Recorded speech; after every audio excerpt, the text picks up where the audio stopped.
पर रक्षाबंधन से एक दिन पहले अपनायत का शहर जोधपुर रो पड़ा। यहां 3 साल की मासूम के साथ हुई हैवानियत से हर कोई सन्न रह गया। रिपोर्ट देखिए।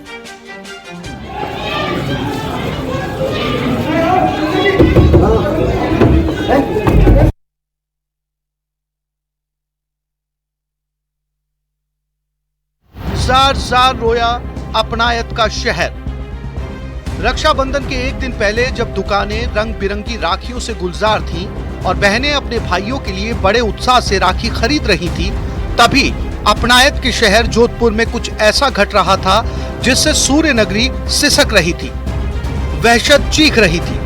45 साल का एक शख्स 3 साल की एक मासूम को गोद में लिए सड़क पर जा रहा था।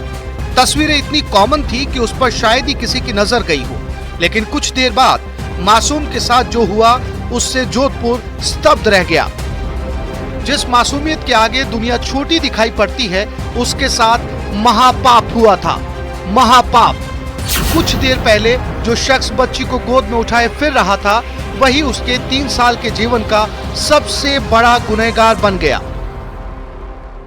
पूछताछ की है, ये शादीशुदा है, 45 साल की इसकी उम्र है और ये शराबी है। तो ज्यादा शराब पीने से आपस में पति पत्नी के भी झगड़े होते रहते हैं, जिससे क्या कि इसकी पत्नी लगभग साल भर पहले इसको छोड़ करके सूसा पे जाकर रहने लगी। इसके एक बच्चा भी है 18-19 साल का, वो भी अपनी माँ के साथ रहता है। पुलिस के मुताबिक बच्ची के साथ शनिवार रात करीब 2 बजे रेप की वारदात को अंजाम दिया गया था।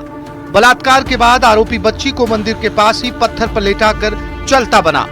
बाद में परिजनों की इत्तला पर पुलिस ने इलाके के सीसीटीवी फुटेज खंगाले तो सामने आया कि एक शख्स बच्ची को गोद में उठाकर ले जा रहा था। फुटेज के आधार पर पुलिस ने आरोपी को गिरफ्तार कर लिया। अभी इससे पूछताछ हो रही है, तो इसने ये बताया कि मैं बच्ची को मेरे घर लेके गया था और वहीं पे घटना का 45 साल के शख्स ने मासूम बच्ची के साथ जो हैवानियत की वो दिल दहला देने वाली है। उसके होठ और पीठ पर चोट के निशान हैं।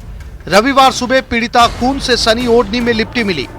उसे गंभीर हालत में उम्मेद अस्पताल भर्ती करवाया गया है, जहां डॉक्टर्स ने मासूम को रिकवर कर लिया। पकड़ा गया आरोपी हरीश चौपासनी हाउसिंग बोर्ड के सेक्टर 21 का रहने वाला है। आरोपी फिलहाल जोधपुर के घंटाघर इलाके में चाय की दुकान पर काम करता है। ये अकेला ही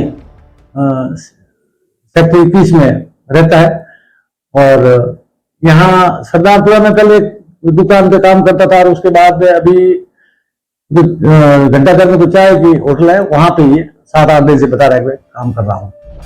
पुलिस के मुताबिक आरोपी ने कानून से बचने की हर कोशिश की थी। रेप के बाद दोपहर तक आरोपी की मोबाइल लोकेशन सरदारपुरा में आ रही थी। उसके बाद जब सीसीटीवी फुटेज वायरल हुआ तो आरोपी ने अपना फोन बंद कर लिया, लेकिन पुलिस ने आरोपी को घंटाघर से दबोच लिया। बेशक आरोपी दबोच लिया गया है, लेकिन इस वारदात ने शहर के बाशिंदों को सन्न कर दिया। न्यूज़ 18 राजस्थान के लिए चंद्रशेखर की रिपोर्ट।